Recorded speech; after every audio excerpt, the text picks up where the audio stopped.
কাযা আলা কাযা হাত্তা ইউতলি আল ফাজর। আল্লাহু আকবার। আল্লাহর রাসূল বলেন, ও দুনিয়ার উম্মত, তোমরা মনে করছো আল্লাহ তাআলা সূর্যাস্ত আসিয়া এশার রক্ত চলে যাবে, 1 ঘন্টা লাগিয়া 2 ঘন্টা লাগিয়া চলে যাবে? না রে বান্দারা, আলা কাযা এমনি ভাবে আল্লাহ রব্বুল আলামিন হাত্তা ইউতলি আল ফাজর, আল্লাহ তাআলা ফজর পর্যন্ত ওই গুনাহগার বান্দাদেরকে ডাকতে থাকে। সুবহানাল্লাহ। আল্লাহ তাআলা আমাদেরকে মাফ করার জন্য নিচের আসমানে চলে আসেন, যেন আমরা জান্নাতে গিয়ে আল্লাহর কাছ থেকে মাফ চেয়ে নেই।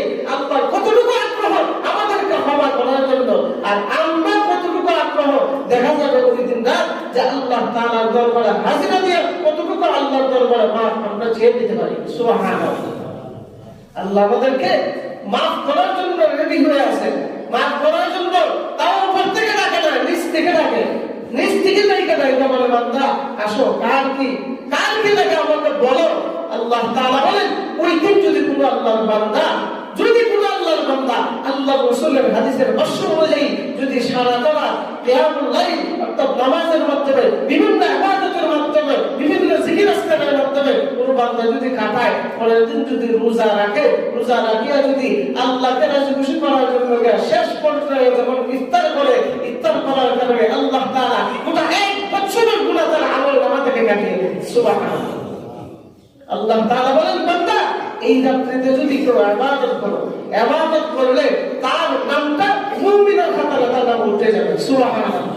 আল্লাহুম্মা বারিক আলা মুহাম্মাদিন ওয়া আলা আলি মুহাম্মাদ কামা বারাকতা আলা ইব্রাহিম ওয়া আলা আলি ইব্রাহিম ইন্নাকা হামিদুম মাজিদ।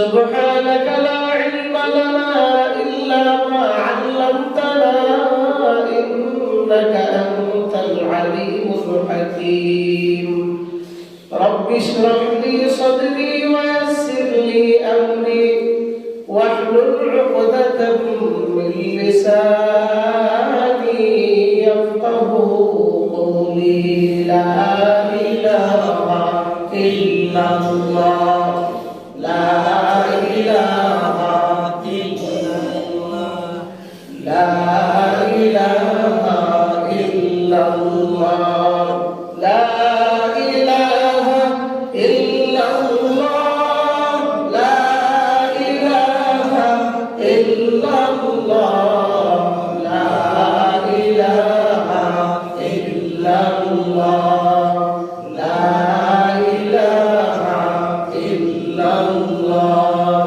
لا إله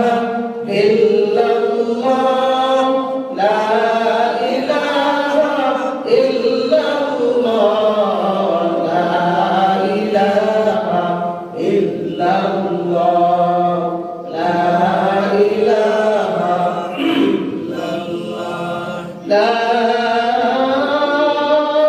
إله إلا الله محمد رسول الله صلى الله عليه وسلم الحمد لله الله رب العالمين দরবারে লাখ কোটি শুকর ও সুজুদ যে মহান দয়াময় রব্বুল আলামিন আপনি আমাদেরকে শাবান মাসের দ্বিতীয় জুমায় আল্লাহ রব্বুল আলামিন জুমার নামাজ আদায়ের লক্ষ্যে মসজিদুল মুকাররমায় পৌঁছায় দিয়েছেন। এই জন্য ওই মহান সত্তা দয়াময় রব্বুল আলামিনের দরবারে আমরা অন্তরের অন্তঃস্থল থেকে শুকরিয়া আদান কালিমাতুশ শুকর আদায় করছি। আলহামদুলিল্লাহ। আল্লাহ পাক রব্বুল আলামিন আপনি আমাদেরকে দয়া করে, মায়া করে, মহব্বত করে তার রহম ও করমের মাধ্যমে তার কুদরতি কদমে সাজদা দেওয়ার তৌফিক দান করেছেন। আল্লাহ পাক রব্বুল আলামিনের পক্ষ থেকে আমাদের উপরে অনেক বড় রহম, অনেক বড় দয়া।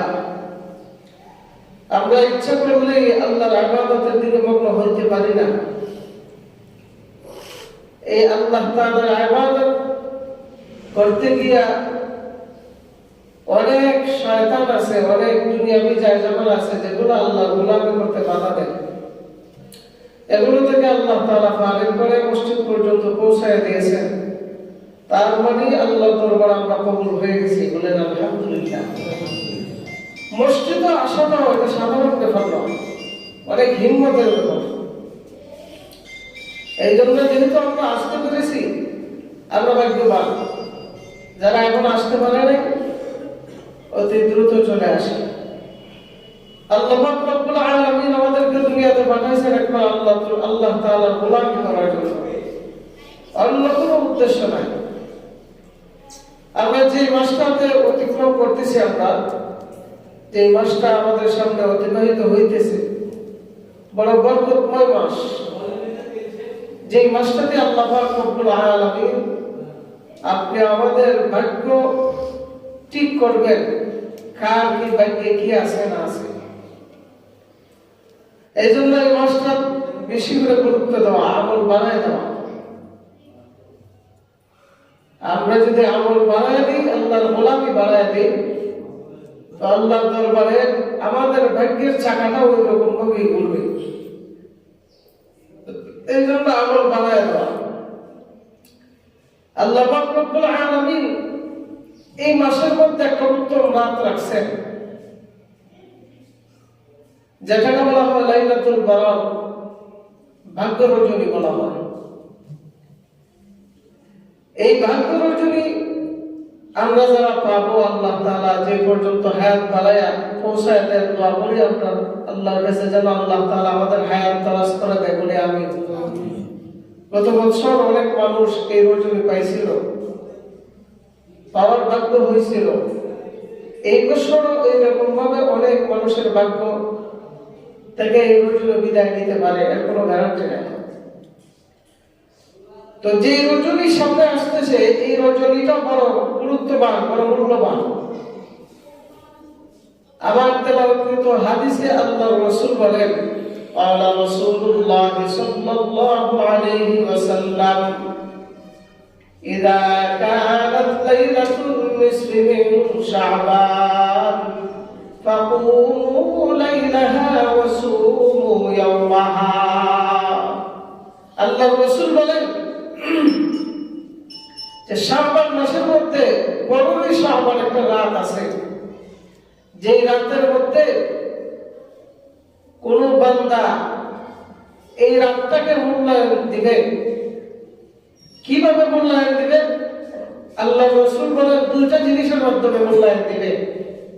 এক নম্বর হলো ফাকুমু লাইলাহা, যে সারা রাত সে দাঁড়ায় দাঁড়ায় ইবাদত করবে। সুবহানাল্লাহ। ইযা কানাত লাইলাতুন নিসফি মিন শাবান, এই 15 শাবান যে রাতটা, এই রাতটা যখন কোনো বান্দা পায় তখন তার কপাল খুলে যায়, ভাগ্য খুলে যায়। এজন্য আল্লাহ রাসূল বলেন যে 15 শাবান যে একটা ভাগ্য রজনী আছে, এই রজনীটা যখন তোমাদের সামনে আসবে, আসার সাথে সাথে তোমরা দাঁড়ায় দাঁড়ায় আমি আল্লাহর দরবারে ইবাদত করবা, আমি আল্লাহকে খুশি করবা। বলেন সুবহানাল্লাহ। আর বলছেন যে তোমরা সারা রাত জাগ্রত থাকবা, সারা রাত জাগ্রত থাকবা এবং ইবাদত করবা। অর্থাৎ ইবাদতের মাধ্যমে যেন তোমার সারা রাত জাগ্রত হয়। এরপরে বলেন জাগ্রত থাইকা ওই দিন তোমরা রাত্রে সেহরি খাইবা, সেহরি খাইয়া পরের দিন তোমরা রোজা রাখবা। যদি কোনো আল্লাহর বান্দা এই রাত্রিতে যদি কেউ ইবাদত করিয়া পরের দিন যদি রোজা রাখে, আল্লাহ পাক রব্বুল আলামিন 1 বছর যাবত নেকি করলে যে আমলনামায় আপনার নেকের ভান্ডারে যে নেক জমা হইতো, এক রাত্রে ইবাদত করার কারণে ওই রকম নেকি আপনার আমলনামায় আল্লাহ দিয়ে দিবেন। সুবহানাল্লাহ। যে এই রাত্রে যখন তোমাদের সামনে আসে, আল্লাহ রাসূল বলেন ইযা কানাত লাইলাতুন নিসফি মিন শাবান ফাকুমু লাইলাহা ওয়া সুমু ইয়াওমাহা, যে যখন এই রাত্রটা তোমাদের সামনে আসবে, আসার সাথে সাথে তোমরা এই রাত্রটা জাগ্রত থাকিয়া তোমরা রাত্রে ইবাদত করো এবং পরের দিন তোমরা রোজা রাখো। কেন রোজা রাখবা? কেন জাগ্রত থাকবা? আল্লাহ রাসূল এক হাদিসের মধ্যে বলেন فإن الله تعالى ينزل فيها لغروب الشمس إلى السماء الدنيا سبحان الله আল্লাহ রাসূল বলেন এই জন্য তোমরা জাগ্রত থাকবা জাগ্রত থাকি ইবাদত করবা পরের দিন রোজা রাখবা কেন জানোনি কারণ ওই দিন সন্ধ্যা হওয়ার সাথে সাথে আল্লাহ রব্বুল আলামিন প্রথম আসমানের বান্দাকে দেওয়ার জন্য নেমে আসবে সুবহানাল্লাহ ওই দিন কোন আসমানে প্রথম আসমানে সন্ধ্যা হওয়ার সাথে সাথে অর্থাৎ সূর্যাস্ত যাওয়ার সাথে সাথেই আল্লাহ তাআলা নিচের আসমানে চলে আসে বান্দাকে দেওয়ার জন্য আয়েশা বান্দাকে ডাকতে থাকেন এ বান্দা কে কোথায় আছো কার কি লাগে আমার কাছে চাও আল্লাহ তাআলা ওই দিন রাত্রে সন্ধ্যা বেলায় সূর্যাস্ত যাওয়ার সাথে সাথে আল্লাহ তাআলা ডাকতে থাকেন ফায়াকুলু আলা মিন মুস্তাগফিরিন ফাআগফির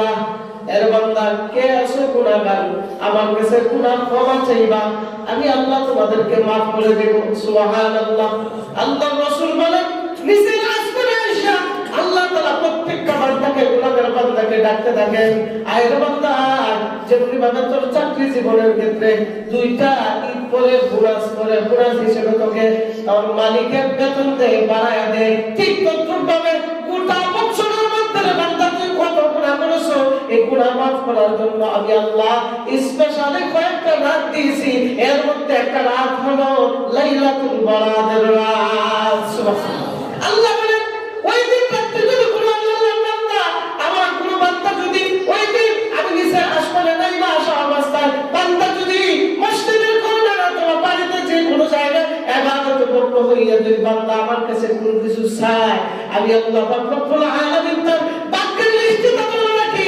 বান্দা যে হালতের মধ্যে পড়ি বান্দা যা চায় তার বাক্যের লিস্টের মধ্যে আমি সুবহানাল্লাহ তাহলে এই রাত্রিতে আমাদের ইবাদত করার দরকার আছে না নাই আছে না নাই শুধু তাই নয় আল্লাহ রাসূল বলেন শুধু গুনাহ মাফ করার জন্য আল্লাহ ডাকেন না এরপরে আল্লাহ ডাকেন আলা মুস্তারজিবিন ফারজুকাহু এর বান্দা কার রিজিকের অভাব আসো আমার কাছে তাড়াতাড়ি আসো আজকে রাত্রিতে তোমরা আমার কাছে ক্ষমা চাও রিজিক চাও আমি আল্লাহ তুমি যা চাইবা আমি আল্লাহ তাই রিজিক তোমাকে দান করব সুবহানাল্লাহ আমাদের রিজিকের অভাব আছে কি আছে না আছে রিজিকের সন্ধানে কত মানুষ আমরা প্রবাস জীবনে যাই রিজিকের সন্ধানে এক দেশ থেকে অন্য দেশান্তর করে বিভিন্ন জায়গায় গিয়ে আমরা রিজিক তালাশ করি ওই জায়গার মধ্যে আমাদের রিজিক আল্লাহ রাখছে নিয়ে আসার জন্য আল্লাহ তাআলা ওই জায়গা পর্যন্ত পৌঁছাইছে তো আল্লাহ বলেন কার রিজিকের অভাব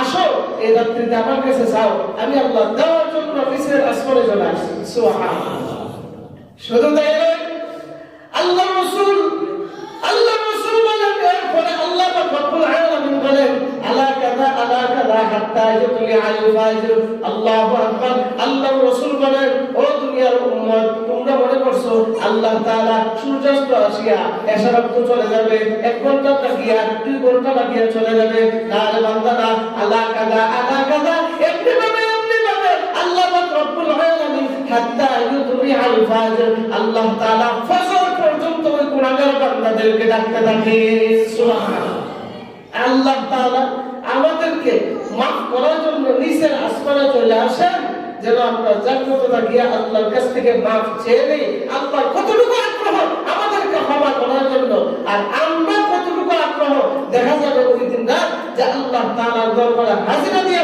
কতটুকু আল্লাহর দরবারে maaf আমরা চেয়ে নিতে পারি সুবহানাল্লাহ আল্লাহ আমাদেরকে maaf করার জন্য রেডি হয়ে আছেন maaf করার জন্য তাও উপর থেকে ডাকে না নিচ থেকে ডাকে নিচ থেকে ডাকে না বলে বান্দা আসো কার কি লাগে আমাকে বলো আল্লাহ তাআলা বলেন ওই দিন যদি কোনো আল্লাহর বান্দা আল্লাহর রাসূলের হাদিসের ভাষ্য অনুযায়ী যদি সারা রাত কিয়ামুল লাইল অর্থাৎ নামাজের মাধ্যমে বিভিন্ন ইবাদতের মাধ্যমে বিভিন্ন জিকির আজকারের মাধ্যমে কোনো বান্দা যদি কাটায় পরের দিন যদি রোজা রাখিয়া যদি আল্লাহকে রাজি খুশি করার জন্য শেষ পর্যায়ে যখন ইফতার করার কারণে আল্লাহ তাআলা গোটা 1 বছরের গুনাহ তার আমল নামা থেকে কাটিয়ে দেন সুবহানাল্লাহ আল্লাহ তাআলা বলেন বান্দা এই রাত্রিতে যদি কেউ ইবাদত করলে তার নামটা মুমিনের খাতায় তার নাম উঠে যাবে সুবহানাল্লাহ আর মুমিন বান্দা যারা আছে আছে তাদের তো চাঙ্কমা, তাদের কোনো চিন্তা নাই। আল্লাহ রাসূল বলেন মুমিন বান্দা যারা আছে, মুমিন বান্দা যারা আছে, এরা যদি আল্লাহর ইবাদতের মাধ্যমে আল্লাহকে রাজি খুশি করতে পারে তো আল্লাহ তাআলা তাদেরকে ঘোষণা দেন যে উলাইকা হুমুল ওয়ারিসুন। আল্লাহ তাআলা বলেন যদি কোন আল্লাহর বান্দা যদি ইবাদত করিয়া আমাকে যদি রাজি খুশি করতে পারে, আল্লাহ তাআলা বলেন উলাইকা হুমুল ওয়ারিসুন, ওই বান্দারা হলো জান্নাতের ফেরদাউসের ওয়ারিসদার। সুবহানাল্লাহ। কিসের জান্নাতুল ফেরদাউসের। আল্লাহ তাআলা বলেন আল্লাযীনা ইয়ারিসুনাল ফিরদাউসা হুম ফিহা খালিদুন, যে আল্লাহর মুমিন বান্দা যারা আছে, যারা আল্লাহকে রাজি খুশি করতে পেরেছে ইবাদতের মাধ্যমে, আল্লাহর গোলামির মাধ্যমে, আল্লাহ তাআলা বলেন উলাইকা হুমুল ওয়ারিসুন, তারা হলো ওয়ারিসদার। কিসের ওয়ারিসদার? আল্লাযীনা ইয়ারিসুনাল ফিরদাউসা হুম ফিহা খালিদুন, জান্নাতের ওয়ারিসদার। তাও সাধারণ কোনো জান্নাত নয় যে এটা ডাইরেক্ট জান্নাত। সুবহানাল্লাহ। জান্নাতের ওয়ারিসদার হয়ে যায় ওই বান্দা। এইজন্য আল্লাহ রাসূল বলেন এই রাতটাকে আঁকড়ে ধরো, এই রাতটাকে ইবাদতের মাধ্যমে কাটাও। কিন্তু কফররা অনেক আছে যে এই সর্বগুলোকে উসিলা করে অনেক জায়গায় দেখবেন বিভিন্ন মসজিদ সাজায়, না মসজিদ সাজায়, বক্স বাজায়, বলেন নাউজুবিল্লাহ, বক্স বাজায়, নাচানাচি করে। আর ওই নাফরমানের বাচ্চা তোকে মাফ করার জন্য আল্লাহ নিচের আসমানে না আসে, আর তুই গুনাহ করার জন্য বক্স বাজায় আল্লাহ রাসূল আসে। নাউজুবিল্লাহ বলেন। এইজন্য বাড়াবাড়িও করা যাবে না, সারাসারি করা যাবে না। আবার কেউ আছে তখন সহমত বলতে কোনো কিছু নেই না। ইফরাত ওয়া তাফরিদ, মা বাইনাল ইফরাত ওয়া তাফরিদ, বাড়াবাড়িও করা যাবে না, সারাসারিও করা যাবে না। হ্যাঁ, সহমত অবশ্যই আছে এই রাতটা, যেটা আল্লাহ রাসূল বলেছেন ইদা কানাত লাইলাতুল নিসফি মিন শাবান ফাকুমু লাইলাহা ওয়া সুমু ইয়াওমাহা, এই রাতটা 15 শাবান রাতটা যদি কেউ ইবাদতের মাধ্যমে কাটায়, কিয়ামের মাধ্যমে কাটায়, নামাজের মাধ্যমে যদি কাটায়, আর রোজা রাখিয়া যদি সে আল্লাহর সন্তুষ্ট অর্জন করে তো 1 বছরের গুনাহ আল্লাহ তাআলা তার আমলনামা থেকে কাটিয়ে দেন। সুবহানাল্লাহ। আর 1 বছরের নেক তার আমলনামার মধ্যে জমা হয়। বলেন সুবহানাল্লাহ। বলছিলাম যে জান্নাতের ওয়ারিসদার মুমিনরা, জান্নাতের ওয়ারিসদার হলো মুমিনরা। দুনিয়ার কোনো বেঈমান যারা আছে তারা জান্নাতের ওয়ারিসদার নয়। জান্নাতের ওয়ারিসদার একমাত্র কে? মুমিনরা। এবার আল্লাহ তাআলাকে প্রশ্ন করেন, ও আল্লাহ, জান্নাতের ওয়ারিসদার যদি আমি হতে চাই তাহলে কি করা দরকার? এবার আল্লাহ তাআলা কোরআনের মধ্যে বলেন, আল্লাহ তাআলা বলেন কাদ আফলাহাল মুমিনুন, যারা জান্নাতের ওয়ারিসদার, যারা জান্নাত চায়, জান্নাত কামাই করতে চায়, জান্নাতের ওয়ারিসদার, আল্লাহ তাআলা বলেন অবশ্যই তারা মুমিন। সুবহানাল্লাহ। তারা কি? মুমিন। এরপরে বলেন আল্লাযীনা ইয়ারিসুনাল ফিরদাউসা হুম ফিহা খালিদুন, জান্নাতের ওয়ারিস এমন ভাবে আল্লাহ বানায় দেয়, এমন ভাবে ডাইরেক্ট করে দেয়, যদি দুনিয়াতে কারো কেউ ওয়ারিসদার হয়, ওয়ারিসদার হইলো যে সম্পদগুলো পায়, এই সম্পদগুলো কি চিরস্থায়ী না ক্ষণস্থায়ী? আরো জোরে বলেন ক্ষণস্থায়ী। আর আল্লাহ বলেন ফিহা খালিদুন, যে জায়গার মধ্যে তুমি চিরস্থায়ী, তুমি জান্নাতের মালিক। সুবহানাল্লাহ। আমরা এমন মালিক হইব যেটা আমরা একদম চিরস্থায়ী। আচ্ছা বলেন, যদি কেউ ওয়ারিসদার হতে চায় তাহলে তার কার সম্পদ লাগে? তার বাবার সম্পদ লাগে কি লাগে না? জোরে বলেন, জোরে। যদি কেউ ওয়ারিসদার হতে চায় তাহলে কার সম্পদ লাগে? বাবার সম্পদ লাগে, দাদার সম্পদ লাগে, লাগে কি লাগে না? লাগে। তাহলে বলেন তো, আমরা যে জান্নাতের ওয়ারিসদার হইলাম তাহলে আমাদের বাবার সম্পদ কই? আর জান্নাতে কিসের সম্পদ? আল্লাহু আকবার। আগে বলেন সুবহানাল্লাহ। বলেন আমাদের আদি পিতার নাম কি? হযরত আদম আলাইহিস সালাতু ওয়াস সালাম। আদম আলাইহিস সালাতু ওয়াস সালাম আমাদের চাচা না আব্বা? জোরে বলেন না কেন? আপনারা স্বীকার করতেন না? আদি পিতা আমাদের চাচা না বাবা? বাবার নাম কি? হযরত আদম আলাইহিস সালাতু ওয়াস সালাম। আমাদের মেইন জান্নাতের আমাদের বাবার বাড়ি হলো জান্নাত। হযরত আমাদের বাবার নাম হলো হযরত আদম আলাইহিস সালাতু ওয়াস সালাম। আদম আলাইহিস সালাতু ওয়াস সালাম হলো আমাদের মেইন পিতা, আর মেইন পিতার বাড়ি কোথায়? জান্নাত। তো আদম আলাইহিস সালাতু ওয়াস সালাম যদি আমাদের পিতা হয়ে থাকে, উনার বাড়ি যদি জান্নাত হয়ে থাকে, তাহলে জান্নাতের ওয়ারিসদার আমরা হইলাম কি হইলাম না? সুবহানাল্লাহ বলবেন না? আমরা কিসের ওয়ারিসদার? বলেন। আবার কথা আল্লাহ নম্বর কথা, আল্লাযীনা ইয়ারিসুনাল ফিরদাউস হুম ফিহা খালিদুন। আল্লাহ তাআলা বলেন তোমরা জান্নাতের ওয়ারিসদার হইবা। যে ওয়ারিস এটা সাধারণ কোন ওয়ারিস নয়, এটা দায়িত্বযুক্ত ওয়ারিস, যেটার কোনো মৃত্যু নাই, কোনো কিছু নাই। আবার তোমাদেরকে চিরস্থায়ী জান্নাতের মালিক বানায় দেওয়া হবে। সুবহানাল্লাহ। আমরা কিসের ওয়ারিসদার বলেন? জান্নাতের ওয়ারিসদার। আমাদের পিতার নাম কি? হযরত আদম আলাইহিস সালাতু ওয়াস সালাম। তবে শর্ত আছে না নাই? ওয়ারিসদার হইতে গেলে শর্ত লাগে না? ভাই ভাই, তুমি তো তার ওয়ারিসদার হিসেবে স্বীকার করলা, তার শর্ত কি, তার প্রমাণ কি, দলিল কি? দলিল কি মানে জানো না? দলিল হইল তিনটা। কয়টা জোরে বলেন? তিনটা। এক নম্বর দলিল হলো যারা জান্নাতের ওয়ারিসদার, আল্লাহর রাসূল বলেন এক নম্বর দলিল তাদের ভিতরে এই গুণটা থাকবে। কি গুণ? গুণের নাম হলো তাআল্লুক মুআল্লা, অর্থাৎ একে অপরের সঙ্গে ভালো ব্যবহার থাকবে। সুবহানাল্লাহ।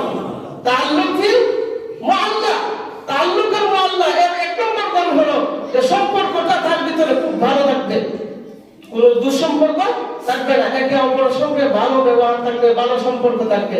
দুই নম্বর শর্ত কি? দুই নম্বর শর্ত হলো এই গুণটা তার ভিতরে থাকবে। দুই নম্বর হলো ইসলাহে নফস, তার আত্মাটাকে সে পরিশুদ্ধ করে সে ডাইরেক্ট আল্লাহ ওয়ালা হয়ে যাবে। সুবহানাল্লাহ। এই শর্তটা তার ভিতরে থাকতে হবে। তিন নম্বর কি? তিন নম্বর হলো আদায়ে হুকুকুল ইবাদাহ, যে বান্দার যত হক আছে সে সব হক আদায় করে ফেলে। সুবহানাল্লাহ। এই তিন গুণের যদি অধিকারী আমরা হতে পারি তো আমরা জান্নাতের ওয়ারিসদার। সুবহানাল্লাহ বলেন। এক নম্বর হলো তাআল্লুক মুআল্লা, একে অপরের সঙ্গে সদাচরণ, ভালো ব্যবহার, ভালো সম্পর্ক থাকতে হবে। ভালো সম্পর্ক আমাদের যাদের ভিতরে নাই, যদি ভালো সম্পর্ক যদি হইতে চায়, ভালো সম্পর্ক যদি থাকতে চায়, তাহলে অবশ্যই ভালো কাজ করার দরকার আছে না নাই? ভালো কাজ করার দরকার আছে। ভালো কাজ এগুলা কার কাজ? আল্লাহর কাজ। জোরে বলেন কার কাজ? এই জন্য আল্লাহর সঙ্গে আমাদের সম্পর্ক দরকার আছে না নাই? আল্লাহর কাছে যদি প্রশ্ন করেন, আল্লাহ আমার তো সম্পর্ক আপনার সঙ্গে ঠিকই আছে, আমি নামাজ পড়ি কিন্তু সম্পর্ক হয় না কেন? আল্লাহ তাআলা বলেন তোমার ভালোভাবে তোমার নামাজ হয় না। সুবহানাল্লাহ। কি হয় না? ভালোভাবে তোমার নামাজ হয় না। যেমনি ভাবে নামাজ পড়লে আমার সাথে সম্পর্ক হয়, ওই নামাজটা তুমি পড়ো না। আল্লাহর সাথে যদি সম্পর্ক করতে চান তাহলে আল্লাহকে জিজ্ঞাসা করেন, আল্লাহ কিভাবে আপনার সাথে সম্পর্ক করব? এবার আল্লাহ বলেন আল্লাযীনা হুম ফি সালাতিহিম খাশিউন। সুবহানাল্লাহ বলেন। আল্লাহ তাআলা বলেন যদি কোন আল্লাহর বান্দা, যদি আমার কোন বান্দা যদি আমার সাথে যদি সম্পর্ক করতে চাও, এক নম্বর গুণ হলো বান্দা আল্লাযীনা হুম ফি সালাতিহিম খাশিউন, তোমার নামাজকে তোমার গুণের মধ্যে ফিট করে নাও। নামাজ তুমি বাদ দিও না, নামাজ তোমার আমলের ভিতরে ঢুকায় দাও। আর ওই রকম ভাবে যদি তোমার নামাজ আদায় করো, তোমার নামাজ তুমি পড়ো ঠিকই, এরপরও তোমার নামাজ কবুল হয় না কেন? তোমার নামাজের ভিতরে খুশু নাই, কি নাই? মনোযোগ নাই, আল্লাহর ভয় নাই। যার নামাজের ভিতরে মনোযোগ নাই, আল্লাহর ভয় নাই, ওই নামাজটা পরিপূর্ণ হয় না। আর যার নামাজের ভিতরে খুশু আছে, বলেন তো তার সম্পর্কটা কার সাথে? আর যদি বলেন কার সাথে? আল্লাহর সাথে। কারণ আল্লাহ বলেন আমার সাথে যদি কোনো বান্দা সম্পর্ক করতে চাও তাহলে তোমার সম্পর্ক একমাত্র আগে নামাজের সঙ্গে করো। আল্লাযীনা হুম ফি সালাতিহিম খাশিউন, নামাজের এই গুণটা তুমি অর্জন করবে বান্দা। যদি কোনো অর্জন করতে পারো বান্দা, তাহলে তুমি আমার মাওলার সাথে সম্পর্ক হয়ে যাবে। সুবহানাল্লাহ। কার সাথে সম্পর্ক হবে? আল্লাহর সাথে সম্পর্ক হবে। আল্লাহর সাথে সম্পর্ক করার দরকার আছে না নাই? আলোচনা বলেন। এখন বলেন তো আল্লাহর সাথে সম্পর্ক বিচ্ছিন্ন হয় কিভাবে? আল্লাহ তাআলা বলেন তোমার সাথে আমার সম্পর্ক হয় নামাজের বেলায়। এখন তুমি যোহরের সময় আসলে না, বলেন তো আল্লাহর সাথে সম্পর্ক আছে? কথা বলে না। আসরের সময় আসলে না, সম্পর্ক আছে? মাগরিবের সময় আসলেন না, সম্পর্ক আছে না গেছে? এশারের সময় আসলেন না, সম্পর্ক আছে না গেছে? তাহলে কেন বলেন আল্লাহকে আমার দেখে না, আমার বিপদ আপদ বালা মুসিবত কেন দেখে না? আরে ভাই আপনার তো আল্লাহর সঙ্গে সম্পর্ক নাই, তাহলে আল্লাহ কেমন আপনাকে দেখবে? সুবহানাল্লাহ বলেন। এরপরে দেখেন এত বিপদ আপদ বালা মুসিবতের ক্ষেত্রে আমরা কত নাফরমানি করি, এরপর আল্লাহ বড় ধরনের কোনো বিপদ দিয়ে আল্লাহ আমাদেরকে ধ্বংস করে না। সুবহানাল্লাহ। এরপর আল্লাহ মায়া আছে, মহব্বত আছে যে বান্দা গুনাহ করে না, গুনাহ করতেছে কিন্তু মাত্র অবশ্যই একবার চাইবে, এরপর আমি বান্দার দিকে তাকায় থাকি যে বান্দা পুরো করতে চাইতেছে, দেখি বান্দা ফিরে আসে কিনা। সুবহানাল্লাহ। এই জন্য আল্লাহর সাথে সম্পর্ক করতে হলে কি করতে হবে? নামাজ পড়তে হবে। কি করতে হবে? আর নামাজ যদি আমরা দূরীভূত করে দিই, সরায় দেই, তাহলে আল্লাহর সাথে আমাদের সম্পর্ক হবে? হবে না। এরপরে আল্লাহ বলেন আল্লাযীনা হুম আলা সালাতিহিম ইউহাফিজুন। আল্লাহ তাআলা বলেন নামাজের হেফাজত তোমরা করো। নামাজের হেফাজত যদি না করো বান্দা, তাহলে আমি আল্লাহর সাথে সঙ্গে সম্পর্ক হবে না। এই জন্য শর্ত বলছিলাম যে এক নম্বর জান্নাতের ওয়ারিসদের যদি কোনো বান্দা হইতে চায়, এক নম্বর সম্পর্ক কি? তাআল্লুক মুআল্লাহ, সম্পর্ক ভালো করতে হবে। সম্পর্ক কি করতে হবে? ভালো থাকতে হবে। যদি সম্পর্ক ভালো না থাকে তাহলে কি মহব্বত হবে? সম্পর্ক লাগবে? লাগবে না। দুই নম্বর শর্ত ওয়ারিসদার বান্দার দুই নম্বর শর্ত ইসলাহে নফস, নিজেকে পরিশুদ্ধ করা। কি করা জোরে বলেন? নিজের আত্মাকে পরিশুদ্ধ করতে হবে। নিজের আত্মাকে কিভাবে পরিশুদ্ধ করবেন? নিজের আত্মাকে যদি আপনি পরিশুদ্ধ করতে চান তাহলে 4টা ওষুধের দ্বারা পরিশুদ্ধ করবেন। কয়টা ওষুধ? আর জোরে বলেন? 4টা ওষুধ।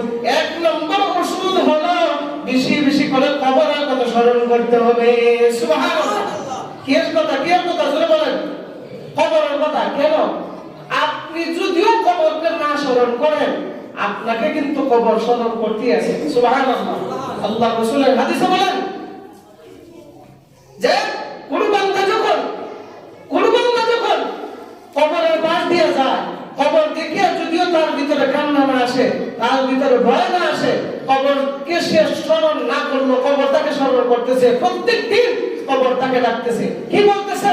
হে লোক সকল, আনা বাইতুল গুরবা, আমি কিন্তু সাধারণ কোনো ঘর নয়, আমি অপরিচিত ঘর, যেই ঘরের কোনো পরিচয় নাই, আমি একদম অপরিচিত। আমার কাছে কোনো মানুষ আছে, কে চাচা, কে দাদা, কে বাবা, কে সন্তান, কে ছোট, কে বড়, এগুলো আমি দেখি না। আমার তাড়াতাড়ি ওই বান্দার নেক আমলের দিকে তাকাই। যে বান্দার নেক আমল যত বেশি, তার সাথে সম্পর্ক আমার তত বেশি। সুবহানাল্লাহ। আমি অপরিচিত ঘর, কোনো পরিচিত ঘর না।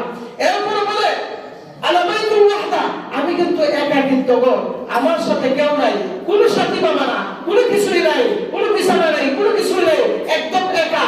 অর্থাৎ আমার কাছে যখন আসবা খুব ভেবে চিন্তা এসো, আমি কিন্তু একা ঘর। সুবহানাল্লাহ। আমি কিন্তু একা ঘর। এরপরে 3 নম্বর কবর ডাকতে থাকে আলা বাইতুদ দুর, আমি কিন্তু পোকামাকড়ের ঘর, সাপ বিচ্ছুর ঘর। আমার ঘরের ভিতরে পোকামাকড় অভাব নাই, সাপ বিচ্ছুর অভাব নাই। বান্দা তোমার আমলনামা ভালো, তোমার আমলনামা ভালো, দেখবা জান্নাতের বাগান। আমলনামা ভালো না, দেখবা জাহান্নামের সমস্ত পোকা আইসা তোমাকে দংশন করতেছে। বলেন নাউযুবিল্লাহ। 4 নম্বরে কথা ফাইনালি কবর আমাদের ডাকতে থাকে আর বলতে থাকে যে আনা বাইতুত তুরাব, আমি কিন্তু মাটির ঘর, আমি কিন্তু দালান ঘর না, আমি স্টিলের ঘর না, আমি গ্লাসের ঘর না, আমি মাটির ঘর।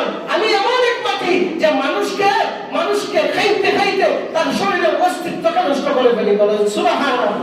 তো আমরা কবরকে না স্মরণ করলো, কবর আমাদেরকে স্মরণ করে কি করে না? আরো জোরে বলে না, কবর আমাদেরকে স্মরণ করে কি করে না? করে।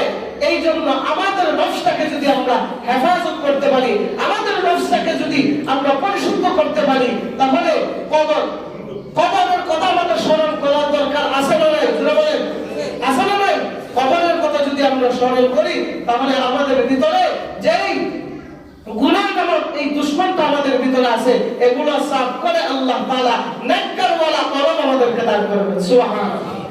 এরপরে বলতেছেন তোমার কলমের চিকিৎসা যদি তুমি করতে চাও, তাড়াতাড়ি কবর জিয়ারতে যাও। কবর জিয়ারতে দাঁড়াইয়া তুমি তোমার আত্মীয় স্বজনদের কথা স্মরণ করো। এই কবরে যারা শহীদ আছে সবার কথা তুমি স্মরণ করো। তোমার মতো হাত, তোমার মতো পা, তোমার মতো মুখ, তোমার মতো জিহ্বা, তোমার মতো অঙ্গনি তার শরীরের মধ্যে ছিল। আজকে ঘুমানোর কারণে তার কোনো অস্তিত্ব নাই। তুমি দুনিয়াতে পয়সা আছো, তোমার অস্তিত্ব আছে। সুবহানাল্লাহ। যে কবরের কথা যদি কেউ স্মরণ করে, তখন আল্লাহ পাক রব্বুল আলামিন তার ভিতরে তার নফসটাকে পরিবর্তন করে ফেলে, পরিবর্তন করে আল্লাহ তাআলার খাঁটি গোলাম বানায়। আর খাঁটি গোলাম হওয়া মানে জান্নাতের ওয়ারিসদার। সুবহানাল্লাহ। এরপরে বলেন যদি কারো নফসকে পরিবর্তন কেউ করতে চায়, তাহলে সে বেশি বেশি কোরআন তেলাওয়াত করবে। কি করবে? কোরআন তেলাওয়াত করবে। বান্দা যখন কোরআন তেলাওয়াত করবে, কোরআন তেলাওয়াত করার কারণে আল্লাহ তাআলা তার নফসটাকে পরিবর্তন করে দিবেন, তার নফসটাকে পরিশুদ্ধ করে দিবেন। কারণ কোন বান্দা যখন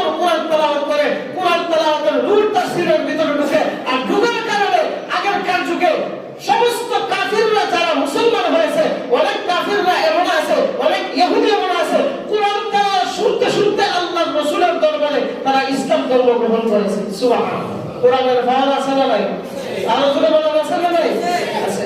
এই জন্য কোরআন তেলাওয়াত যত বেশি করবেন, আপনি আমাদের অন্তর পরিশুদ্ধ হবে। আর অন্তর পরিশুদ্ধ হওয়া মানে আল্লাহ রাজি খুশি হওয়া। আল্লাহ রাজি খুশি হইলে আপনি আমাদের দুনিয়াতেও পাই নাই, আখিরাতেও পাই নাই। আল্লাহ পাক রব্বুল আলামিন আপনি আমাদেরকে সামনে যে বরকত পয়লা আসতেছে, এই রাত্রে ইবাদত করে আল্লাহর মনোনীত বান্দা হওয়ার তৌফিক আল্লাহ দান করুন। সবাই বলে আমিন।